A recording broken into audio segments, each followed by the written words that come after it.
ماشاءاللہ لا حول ولا قوۃ الا باللہ العلی العظیم اعوذ باللہ من الشیطان الرجیم بسم اللہ الرحمن الرحیم۔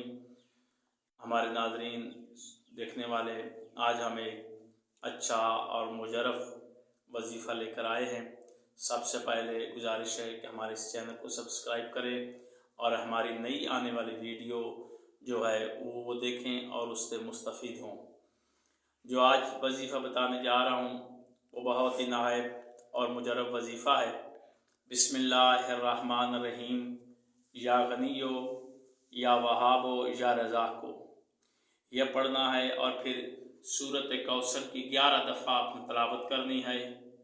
اول و آخر آپ نے 11 دفعہ درود پاک کی تلاوت کرنی ہے، اور نماز عصر کے بعد آپ نے اس کو پڑھنا ہے۔ انشاءاللہ ہر پریشانی، ہر تکلیف دور ہوگی، جس قسم کی بھی ہو۔ اور یہ وظیفہ جو ہے بہت مجرب وظیفہ ہے، آزمایا ہوا وظیفہ ہے۔ اس کو آپ پڑھیں نماز عصر کے بعد، یا وہاب ہو یا غنی ہو یا رزاق ہو، اور 11 دفعہ سورۃ کوثر کی تلاوت کریں۔ انشاءاللہ تعالی اللہ تعالیٰ آپ کو ہر امتحان میں کامیابی عطا کرے گا۔